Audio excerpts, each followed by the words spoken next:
चलिए जी, हम एक और रेशियो की तरफ मूव होते हैं, रिटर्न ऑन टोटल एसेट्स। ठीक है जी, जरा सा इसको समझाने से पहले ना मैं कुछ कैलकुलेशंस आपके सामने रखूंगा। देखें, मुझे एक बात बताएं सर, कंपनी के पास एसेट्स होते हैं दो टाइप के। ठीक है, एक एसेट होता है सर कंपनी का करंट एसेट, और सर दूसरे एसेट जो कंपनी के पास होते हैं वो होते हैं नॉन करंट एसेट्स। देखिए, करंट एसेट्स कभी भी प्रॉफिट कमाने के लिए नहीं रखे जाते। करंट एसेट्स रखे जाते हैं लिक्विडिटी मैनेज करने के लिए, यानी कि जब जरूरत पड़े तो हम पैसे दे सकें, या ये हमारी मजबूरी होती है हमें रखना, स्टॉक रखना ही रखना है सर। ठीक है जी, गोडाउन के अंदर स्टॉक रखना है, WIP रखना है, रिसीवेबल्स रखने ही रखने हैं। ये एसेट्स आप कभी भी खुद से खरीदते नहीं हो कि मैं खरीदूं जाके और मैं इसको प्रॉफिट बनाने के लिए रखूं, नहीं, आमतौर पे नहीं होती। ठीक है जी, आमतौर पे नॉन करंट एसेट्स इस काम के लिए होते हैं। ठीक है जी, या आप खरीदते हो मशीनरी प्लांट, आप इससे प्रोडक्शन करोगे, तो ये होते हैं फॉर प्रॉफिटेबिलिटी। ऐसा ये सारे एसेट्स कौन लेकर आता है? शेयर होल्डर और डेट होल्डर दोनों लेकर आते हैं। ऐसा तो मुझे बताएं सर, मैं एक छोटा सा रेशियो कैलकुलेट कर रहा हूं, रिटर्न ऑन टोटल एसेट्स। तो मैं प्रॉफिट कौन सा रखूंगा? मैं रखूंगा profit before interest and tax, दोनों मिला के। ठीक है जी, यानी सब इक्विटी होल्डर का पैसा नहीं है, एसेट्स तो सब लेकर आए, तो प्रॉफिट भी सबका होना चाहिए। रिटर्न ऑन टोटल एसेट्स के अंदर profit before interest and tax होना चाहिए ऊपर, फिर नीचे क्या होना चाहिए? Total assets. ऐसा अब खुद एक बात बताओ सर, एक कंपनी इस रेशियो से क्या निकालना चाह रही है? कंपनी ये कह रही है मैंने 100 रुपये का प्रॉफिट कमाया है और मेरे पास एसेट्स थे तकरीबन कोई 5,000 रुपये की, तो मैं कहूँगा जनाब 100 डिवाइडेड बाय 5,000 इज इफेक्टिवली 2%। ठीक है जी, इसको कर देते हैं हम 1000, इज इफेक्टिवली 20%। ऐसा तो कंपनी ने अपनी 20% जो एसेट्स है ना, 20% उसके बराबर प्रॉफिट कमाया। बहुत अच्छा रेशियो ही। अगर मार्केट में देखा जाए तो इस कंपनी को इफेक्टिवली 20% अपने एसेट्स पे कमाने का मौका मिल रहा है। यानी सर अगर ये 1 रुपये का एसेट डालती है ना, तो 20 पैसे का उससे रिटर्न सालाना मिलता है हर साल। यानी 5 सालों में ये अपने एसेट्स की कीमत बाहर निकाल सकती है। इतनी जबरदस्त कंपनी है। देन अब सुनना जरा गौर से, मुझे एक बात बताएं सर, इस रेशियो में एक बहुत बड़ा प्रॉब्लम, एक तो ये इंडिकेट करता है मोबिलिटी ऑफ एसेट्स। किसको किसको एसेट वो करता है इंडिकेट? मोबिलिटी या profitability of assets. Profitability of return on capital employed किसको इंडिकेट करता था? Efficient use of capital. Return on equity किसको इंडिकेट करता था? Efficient use of equity finance. ये किसको इंडिकेट कर रहा है? एफिशिएंट यूज या एफिशिएंट मोबिलिटी या प्रॉफिटेबिलिटी ऑफ टोटल एसेट्स। ठीक है जी, अब बताएं जनाब, मैं आपसे अगर एक चीज पूछूं, सर ये मेरे पास मोबिलिटी और प्रॉफिटेबिलिटी ऑफ एसेट को रिप्रेजेंट करता है, आपको नहीं लगता है टोटल एसेट्स के अंदर तो करंट एसेट्स भी हैं? इस रेशियो का और ज्यादा अच्छा वर्जन क्या हो सकता है? Return on non current assets. ठीक है जी, रोना।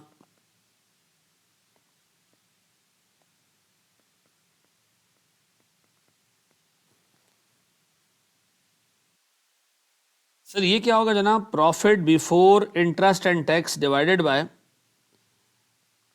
Total non current assets. अब नॉन करंट एसेट्स वाकई वो होने चाहिए सर जो आपने मतलब आपके लिए हैं सर नॉन करंट एसेट्स, यानी लॉन्ग टर्म एसेट्स हैं। अब अज्यूम करें हमने प्रॉफिट कमाया 1,000 रुपये का और हमारे पास नॉन करंट एसेट्स हैं सर 4250, मिसाल दे रहा हूँ। ठीक है जी, हम ये खुद फिगर्स हमने अज्यूम किए हैं। यह आता है सर 24%, 23.6%। क्या इंडिकेट करे कि हम अपने वो एसेट्स जो हमने वाकई प्रॉफिट कमाने के लिए रखे हैं उससे हम कितना रिटर्न कमा रहे हैं? सर 23.6% का रिटर्न कमा रहे हैं। ऐसा है। अब बताएं सर, ये रेशियो जितना ज्यादा हो उतना अच्छा। वही वाले comments return on capital employed वाले, एज हाई एज पॉसिबल। ठीक है जी, indicates mobility and profitability of assets. ठीक है जी, जितना ज्यादा होगा इन्वेस्टर उतना प्रेफर करेंगे।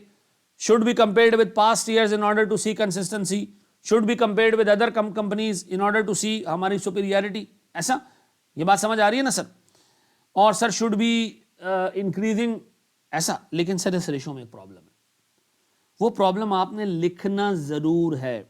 देखो, इस रेशियो के डिनोमिनेटर में आ रहा है नॉन करंट एसेट्स, और इवन अगर टोटल एसेट्स भी हैं तो उसमें नॉन करंट एसेट्स आ रहे हैं। नॉन करंट एसेट से होगा क्या? मसला क्या है? अज्यूम करो एक कंपनी का प्रॉफिट है 100 रुपए, उसके पास एसेट्स हैं 500 रुपए के, इनकी लाइफ है 5 साल की। इनकी लाइफ कितनी है?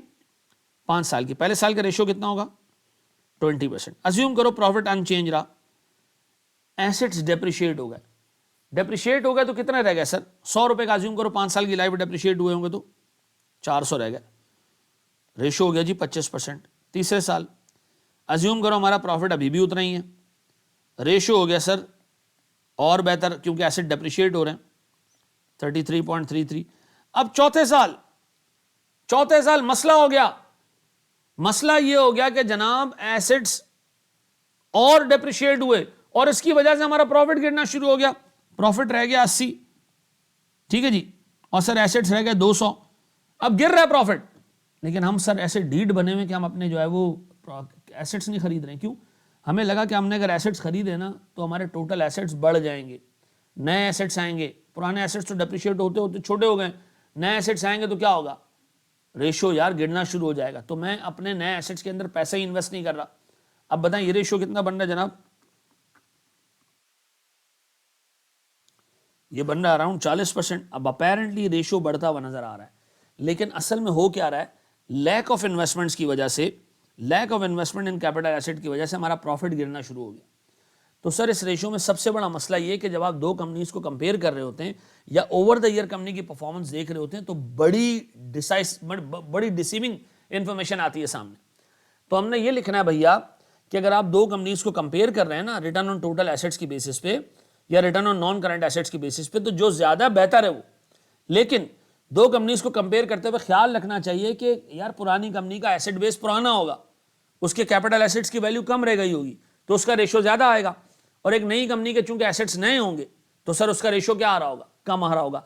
तो सर जब आप दो कंपनीज को कंपेयर करते हैं return on non current assets की बेसिस पे, खुदारा दिमाग में रखिएगा कि पुरानी कंपनी का ये रेशियो हमेशा अच्छा होगा, नई कंपनी का ये रेशियो बुरा होगा, ठीक है जी। और पुरानी कंपनी का ये रेशियो ओवर द पीरियड अच्छे से अच्छा जा रहा होगा, नई कंपनी को शुरू में सफर करना पड़ता है, ठीक है, बाद में जैसे जैसे उसके एसेट पुराने होते जाते हैं रेशियो बढ़ता जाता है।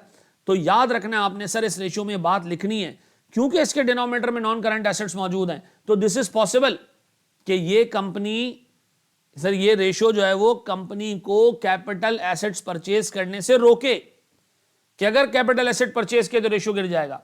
अब बताएं इसके कमेंट्स में क्या होना चाहिए, indicates efficient mobility of assets या मोबिलिटी ऑफ एसेट्स, ठीक है जी।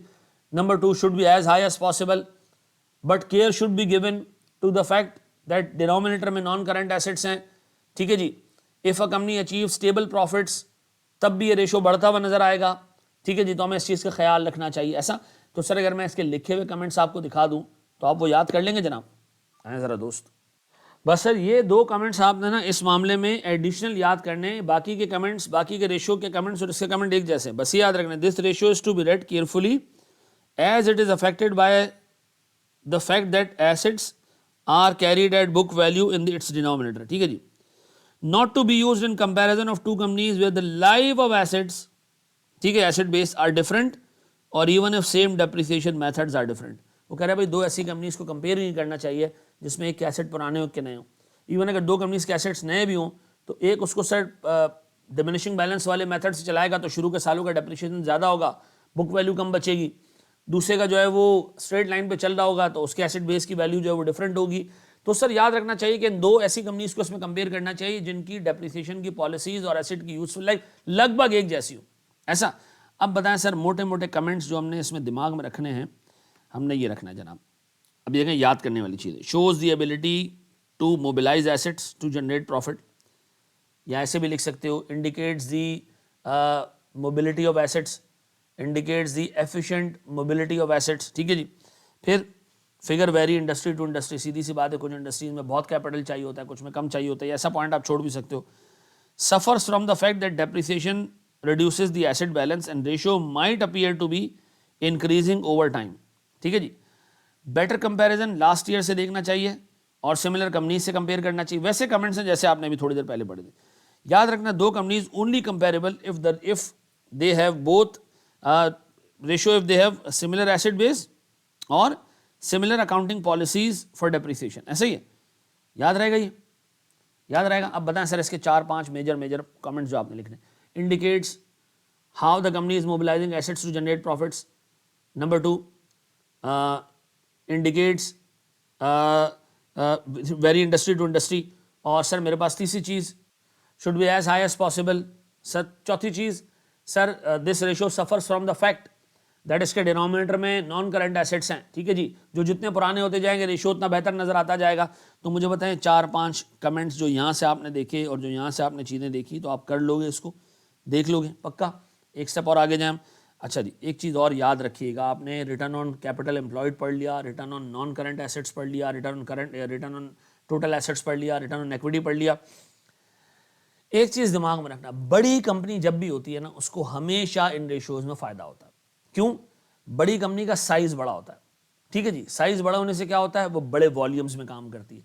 बड़े वॉल्यूम्स में काम करने का क्या फ़ायदा है, उसका पर यूनिट कॉस्ट यानी इकोनॉमीज ऑफ स्केल की वजह से उसकी एक यूनिट की कॉस्ट कम हो जाती है।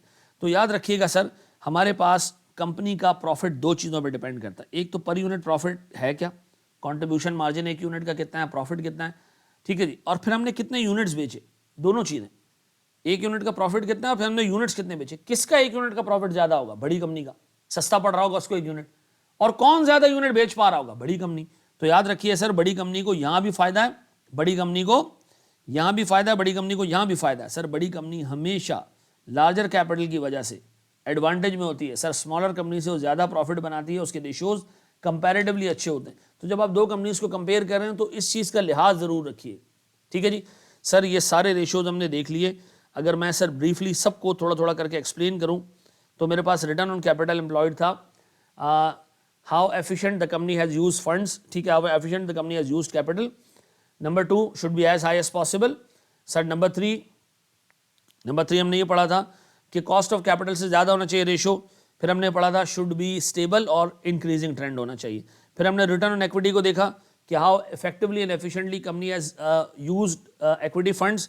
ठीक है जी, फिर हमने देखा जनाब should at least cover the return on equity, cover करना चाहिए, ज़्यादा होना चाहिए required return by investor, required return by share holder से, जो वो मांग रहे हैं एटलीस्ट हमें उससे ज़्यादा कमाना है। ठीक है जी, फिर हमने पढ़ा should be compared with past years, तो कंटिन्यूटी देखेंगे हम, बाकी कंपनी से कंपेयर करना चाहिए ताकि हम सुपीरियरिटी देखें। और सर हमें अपने कॉस्ट यानी इक्विटी का जो रिटर्न है, रिक्वायर्ड रिटर्न, शेयर होल्डर जो मांग रहे हैं एटलीस्ट उतना हम कमा रहे हो। फिर हमने देखा जनाब return on share holders fund देख लिया हमने। ठीक है जी, फिर हमारे पास सर आया था रिटर्न ऑन टोटल एसेट्स, इसमें हमने देखा जनाब मोबिलिटी ऑफ एसेट्स। ठीक है जी, should be as high as possible. फिर हमने देखा जनाब this ratio suffers from the fact that denominator में एसेट्स हैं, जितने पुराने होते जाएंगे रेशियो बढ़ता हुआ नजर आएगा।